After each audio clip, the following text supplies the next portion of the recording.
What's up guys, it's Martin. Welcome to Inside the Mind, the series where we break down the best habits, practices, and beliefs of the most successful people on earth. Today we're looking at the Fresh Prince, Will Smith. And not to fanboy too hard, but this is someone I've admired and looked up to and who's inspired me for a while, not just for his external success, being a Grammy Award winner and grossing over $1 billion through his movies, but just in terms of his mindset and his work ethic and the attitude that he approaches life with. And so there's a ton that we can learn from him, take and apply to our own lives to help us become our best selves. And so this is Inside the Mind of Will Smith. I love this one. Fail early, fail often, fail forward. It's always a little bit frustrating to me when people have a negative relationship with failure.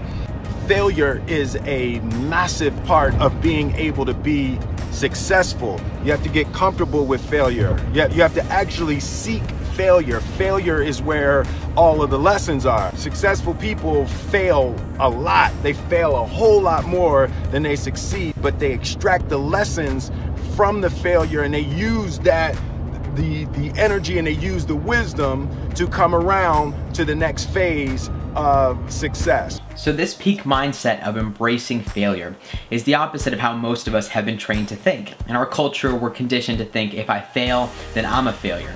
But what you'll notice is that every successful person has the same mindset around failure. They welcome it because they don't see failure as the end. They see failure as feedback, as getting them that much closer to success because they're learning from failure and it's making them better. It's not something to be feared, but something to expect. And the same goes for you. When you fail, when you fall on your face, don't think, I'm a failure. Just pick yourself up and learn something from it. Because if you learn something from it, it's not a failure, it's a lesson.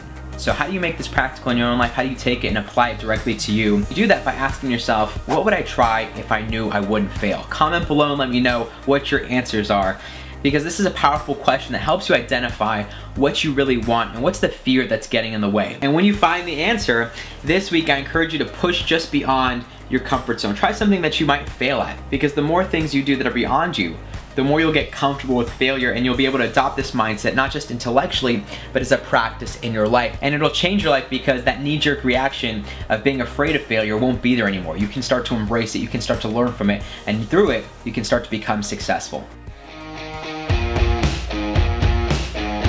Yeah, I just saw this Rumi quote that I love. Set your life on fire and seek those who fan your flames. The prerequisite for spending time with any person is that they nourish and inspire you. They feed your flame. There's been very few times in my life that I looked left or looked right and didn't find a person who believed and supported me. There's always been a person beside me fanning my flames. Look at your last 5 text messages. Are those people feeding your flames or dousing your fire? Put your phone down for just a second and look around. Look to the people around you. Are those people throwing logs on your fire or are they pissing on it? The people that you spend time with are going to make or break your dreams. Everybody don't deserve to be around you.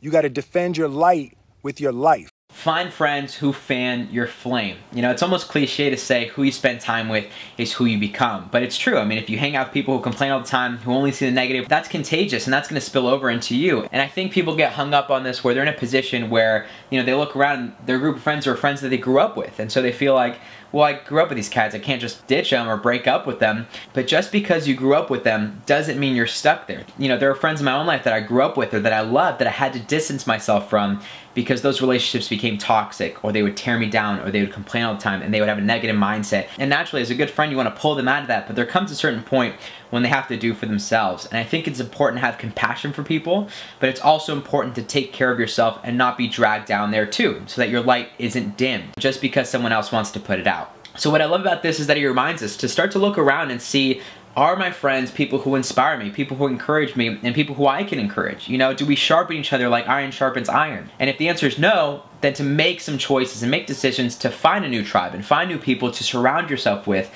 that feed your flame. And I know that's often easier said than done, but some simple ways you can find your tribe is around the topics that interest you. I've crewed a few Tony Robbins events. You know, my first one was when I was 16, and I've met plenty of amazing, driven, positive people through that. Another place has been church. Making friends and connecting with people in that spirit of love and encouraging each other has been awesome. So seek out friends and groups of people to hang out with around things that interest you. And as you do this, keep in mind that prerequisite. Does this person nourish and inspire me?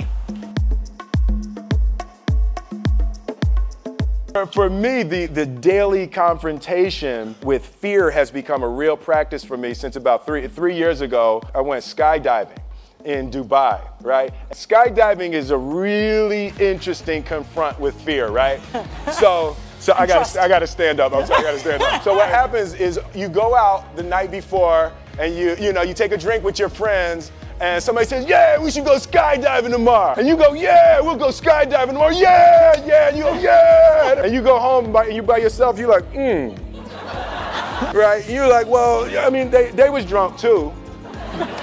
Right, so maybe they not, maybe, I mean, we don't have to go, we don't have to do it. And you're terrified, you keep imagining over and over again jumping out of an airplane and you can't figure out why you would do that. So you wake up the next day and you go, down and you say where you were going to meet and everybody's there. You're like, all right, cool. You go up to 14,000 feet and somebody opens the door, and in that moment you realize you've never been in a freaking airplane with the door open. Terror, terror, terror, terror, right? And then people start going out of the airplane. And you go, and the guy walks you up to the end of the thing, and you're standing and your toes are on the edge, and you're looking out down to death. And they say, on 3.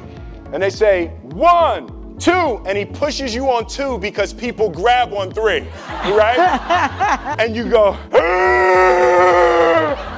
and you fall out of the airplane, and in 1 second, you realize that it's the most blissful experience of your life. You're flying. There's zero fear. You realize that the point of maximum danger is the point of minimum fear. It's bliss. It's bliss. And you're flying. The lesson for me was, why were you scared in your bed the night before? What do you need that fear for? Why are you scared in the car? Why could you not enjoy breakfast? You're nowhere even near the airplane. Everything up to the stepping out, there's actually no reason to be scared. And then in that moment, all of a sudden, where you should be terrified is the most blissful experience of your life. And God placed the best things in life on the other side of terror. On the other side of your maximum fear are all of the best things in life, The best things in life are on the other side of your fear. Now, this is another major peak principle, fear. So many of us shy away from the things we fear. Fear of rejection, fear of failure, fear of success, fear of not being enough. And it seems natural. But what Will Smith and other successful people know is that you can either let fear control you and limit you, or you can confront your fear. And often we let those fears control our lives and keep us small. Keep us from going after our goals, from being ourselves, from taking the leaps and living our lives to the fullest. And when you realize this, and you realize I can either live in fear and let it control my life, or I can begin to adopt this peak mindset of confronting fear, of even going in the direction of my fear instead of running from it, that's when you become fearless. Because fearless doesn't mean not being scared. It means having fears, having doubts, but living in spite of those things that scare you to death. So let's make this practical. What are the 3 biggest fears holding you back in your life right now in terms of being yourself, living your dreams, and going after your goals? Comment those below, and we'll start to brainstorm ways that you can conquer them. 94 or something like that. They were open to Planet Hollywood. I found myself in a room with Arnold Schwarzenegger, Bruce Willis, and Sly. And I was like, oh my God, I got these 3 guys in the room. And I was like, okay, I want to be the biggest movie star in the world. And I need you guys to tell me how to do it. And Arnold Schwarzenegger, he said, if your movie is only big in America, it doesn't matter. You'll be a movie star only when you're a movie star in every country in the world. You have to travel, you have to go, you have to meet the people. That became the way that I started looking at movies. I wanted to be in every country in the world. Learn from other successful people. Now, one of the quickest ways to become an expert, to become great at anything, is to learn from someone who's already an expert in that. Someone who knows the tricks and the tips that it takes years for beginners to learn, and someone who's figured it out. Someone who's figured out what it takes to get to that level of skill or success. And we obviously don't all have access to an Arnold Schwarzenegger, but ways we can all study success are through interviews, through books, through biographies of people we look up to and admire, because all those things reveal their mindsets, their strategies, their tools, what they did to become successful. And this video is an example of that. And as I started doing this and watching interviews and studying the habits of success, I started to post those videos on Instagram, not just to motivate myself, but to share them with you guys. So if you're not already following Peak Your Mind on Instagram, go check those out and start to apply this practice into your life right now.